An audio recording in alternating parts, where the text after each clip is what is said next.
Bonjour et bienvenue dans cette vidéo, j'espère que vous allez bien. On se retrouve aujourd'hui après une semaine d'absence puisqu'il n'y a pas eu de vidéo la semaine passée sur cette chaîne. J'en suis désolée, vraiment, mais j'ai une bonne excuse puisque j'ai fait quelques allers-retours au salon du livre de Montreuil et c'est pour ça que j'ai pas eu le temps de filmer de contenu. Mais pour commencer ce mois de décembre, quoi de mieux que de vous présenter ma pile à lire du mois, une pile à lire très noëlesque, hivernale aussi. Parce que oui, cette année, j'ai choisi de ne pas participer au Cold Winter Challenge, qui est un challenge hivernal que j'adore, qui est tenu par Elise de la chaîne A Book and a Cup. Et j'ai été voir sa vidéo pour cette année et vraiment le challenge a l'air incroyable. Donc si jamais il vous tente, n'hésitez pas à aller voir ça vous aussi si jamais c'est pas encore fait parce que ça peut vous plaire. Moi de mon côté, j'ai choisi de ne pas y participer même si j'étais très tentée. Pour une raison assez simple, c'est que ça fait maintenant 2-3 ans que je me rends vraiment compte que au mois de décembre, je suis hyper motivée quand je participe au Cold Winter Challenge, j'enchaîne les lectures et puis quand arrive le mois de janvier, j'ai un gros coup de mou. Je pense que c'est l'après-fête qui retombe un peu et du coup je me sens un peu fatiguée et pas forcément dans l'optique de participer à un challenge. Je préfère lire des lectures parfois très chill ou parfois très différentes de celles que j'ai mis dans mon challenge. Donc du coup je me suis dit cette année, je me fais juste une petite pile à lire pour ce mois de décembre et je vais vous présenter tout ça. Pour commencer, j'ai choisi une romance de Noël et c'est vrai que l'année dernière, je me suis vraiment rendu compte qu'en matière de romance de Noël, j'étais peut-être un petit peu difficile, mais clairement pour moi, un livre où c'est une romance avec Noël dans le titre et juste en gros c'est une romance quand on lit l'histoire qui se passe juste au mois de décembre, moi ça me suffit pas. Ce que j'attends d'une romance de Noël, c'est quelque chose d'hyper noëlesque, des activités de Noël, le Père Noël, enfin vraiment l'esprit de Noël à 100%. La romance pour moi c'est bien mais c'est pas ce qui prime. Vraiment pour moi une romance de Noël c'est avant tout une ambiance noëlesque.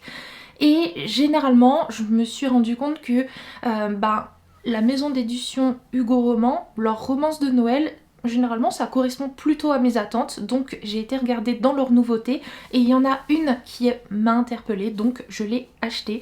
Et cette romance de Noël c'est celle-ci, My Beep Santa Nicklaus par Elodie Dieudonné, qui m'a vraiment tentée parce que dans cette histoire on va suivre le personnage de Nicklaus qui déteste les fêtes de Noël, mais bon bah ça c'est un peu pas de chance parce que c'est quand même le petit-fils du Père Noël.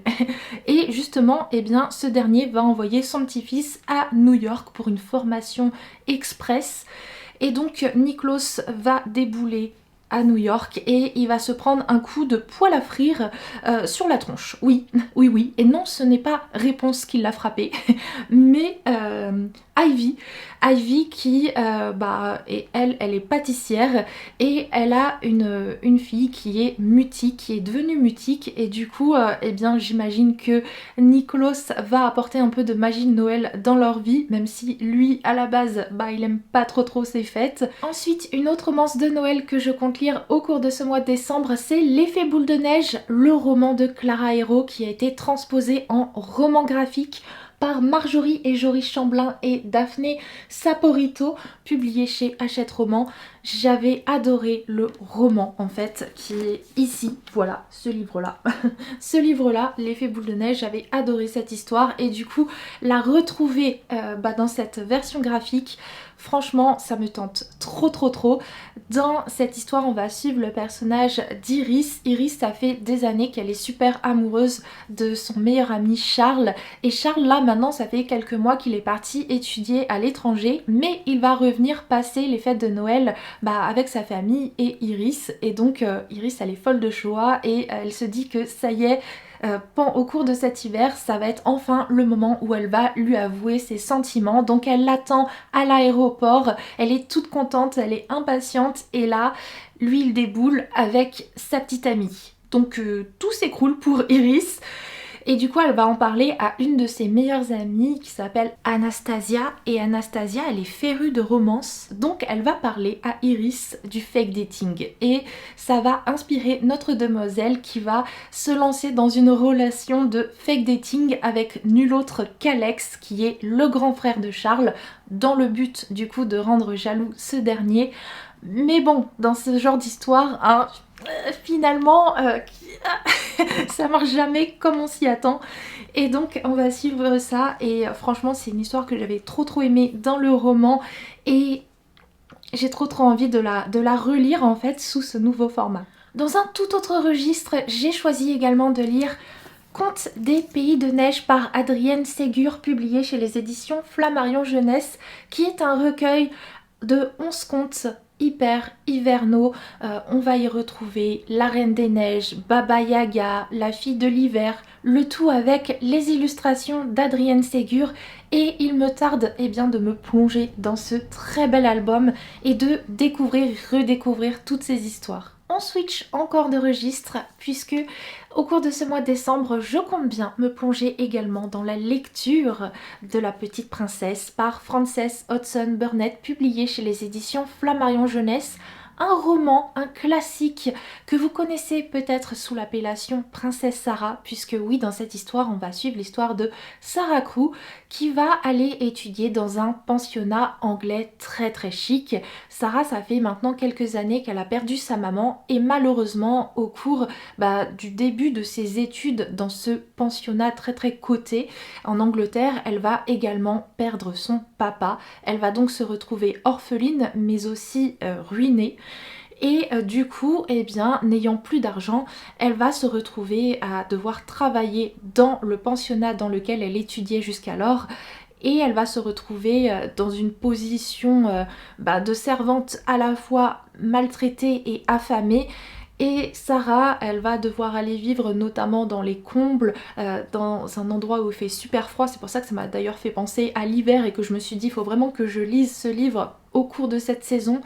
Et notre Sarah, malgré la dureté de sa vie, elle va beaucoup se réfugier dans son imagination et en même temps réussir à se faire des amis et c'est une très belle histoire qu'on découvre en fait dans ce classique, en tout cas que moi j'ai pu découvrir à travers l'animé et aussi la bande dessinée et que j'ai trop hâte de voir maintenant dans ce roman. Et pour finir, un roman qui se passe au cours de ce mois de décembre, donc qui est idéal à lire en ce moment même, c'est Le mystère de Sacha et le Husky par Sarah Cohen Scully, publié chez les éditions Hachette Roman. Un livre dans lequel on va retrouver le jeune Sacha qui va faire un vœu, celui de voir la neige débarquer au cours de ce mois de décembre afin de fêter les fêtes de Noël. Et son vœu va se réaliser puisque le 1er décembre, sa ville va être recouverte de neige. Mais chose très bizarre, c'est qu'il va y avoir un husky dans sa chambre. Et chose encore plus bizarre, c'est que Sacha va être dans la peau de ce husky. Mais du coup, qui est dans la peau de Sacha en fait, ce jeune homme qui est dans sa chambre et qui lui ressemble comme 2 gouttes d'eau?